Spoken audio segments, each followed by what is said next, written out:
సహజ పరిమళాలు వెదజల్లే గంధపు చెక్క ఎక్కడున్నా తన సువాసనను వెదజల్లుతుంది. అలాగే మానవత్వం కలిగిన మంచి మనుషులు ఎక్కడున్నా మంచిని పంచుతూనే ఉంటారు. ఆలోచన మనిషికి ముఖ్యం. ఎంత కష్టాన్నైనా ఇష్టంగా మార్చుకోవచ్చు. గెలవాలన్న కసి నీ కళ్ళలో లేనప్పుడు, సరిపడేంత కృషి నువ్వు చేయనప్పుడు కలలు నిజమవుతాయని కలలు కనకు.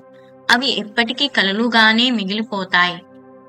బ్రతకడం తెలిసిన వారు వారి బ్రతుకు గురించి ఆలోచిస్తారు. బ్రతకడం చేతకాని వారు పక్కనోడి బ్రతుకు గురించి ఆలోచిస్తారు. గతం గూర్చి ఆలోచించకు, కన్నుయేస్తుంది. భవిష్యత్తు గురించి ఆలోచించకు, భయమేస్తుంది. చిరునవ్వుతో వర్తమానాన్ని ఆస్వాదించు, సంతోషం నీ సొంతమవుతుంది. కళ్ళు చూసే ప్రతి దృశ్యం నిజమనుకోవటం తప్పు. చెవులు వినే ప్రతి మాట సత్యమనుకోవటం ఇంకా తప్పు. చూసింది విన్నది గుడ్డిగా నమ్మి ఒకరి వ్యక్తిత్వాన్ని నిర్ధారించటం అన్నిటికన్నా పెద్ద తప్పు. నాటి రాజకీయ నాయకులు కుటుంబాన్నే దేశం కోసం అంకితం చేస్తే, నేడు రాజకీయ నాయకులు దేశాన్నే కుటుంబం కోసం అంకితం చేస్తున్నారు. ఎవరు చుట్టం, ఎవరు పక్కం, ఎవరికి వారే స్వార్థం. ఆప్యాయత, ఆత్మీయత అంతా ఒక బూటకం. అవసరానికో మాట, అది నెరవేరటంతో టాటా. ధనముంటే లేదు గుణం, గుణముంటే లేదు ధనం. ఆప్తుడెవరు, ఆత్మీయుడెవరు, నింద వెయ్యని బంధువెవరు. కష్టమొచ్చినో నష్టమొచ్చినా నీ వెంట నిలిచే దొక్కరే, వాడే నీ నీడ. అరణ్యమైన ఆనందవనమే, మనసైన మనసు తోడై ఉంటే సాగుతుంది జీవనం సంతోషాల సాగరమై. ప్రేమ తత్వానికి ప్రతిబింబమైన రామాయణంలా.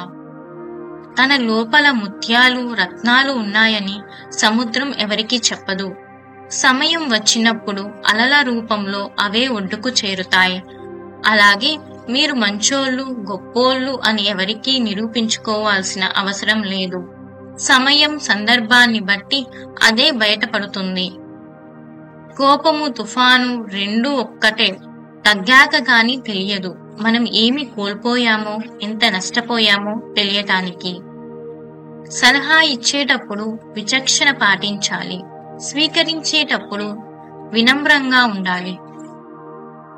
నేటి మనిషి నివసించే ఇంటిని మారుస్తాడు, నడుపుతున్న వాహనాన్ని మారుస్తాడు, మాట్లాడుతున్న ఫోన్ను మారుస్తాడు, చివరికి స్నేహితులను మారుస్తాడు. అయినా దుఃఖంలోనే ఉంటాడు. ఎందుకంటే తనని తాను మార్చుకోడు కాబట్టి. డబ్బున్నోడికి కరోనా అనేది జలుబుతో సమానం. డబ్బు లేనోడికి అది మృత్యు కెరటం. మనం బతకాలనుకున్నట్లుగా బ్రతకగలగటం కన్నా గొప్ప విజయం జీవితంలో మరొకటి ఉండదు. లేనోడు నోటితో మాట్లాడతాడు, ఉన్నోడు నోటుతో మాట్లాడతాడు. మన నుండి వచ్చే ప్రతి ఆలోచన ఎదుటి వ్యక్తికి వెలుగు చూపేలా ఉండాలి. అంతేకాని చీకటిలోకి నెట్టేసేదిగా ఉండకూడదు. ఒక దారి మూసుకుపోయినప్పుడు తప్పకుండా మరో దారి తెరిచి ఉంటుంది. దాన్ని గుర్తించగలగటమే విజయానికి మార్గం. పాజిటివ్ గా ఉంటే శబ్దం సంగీతం అవుతుంది, కదలిక నాట్యం అవుతుంది, చిరునవ్వు ఓ హాస్యం అవుతుంది, మెదడు ధ్యాన మందిరం అవుతుంది, జీవితం సంతోషమే అవుతుంది. కాలం విలువ, కన్నీటి విలువ చేజారినాకే తెలుస్తుంది. ఎందుకంటే చేజారినా తిరిగి రానివి కొన్ని ఉంటాయి కనుక.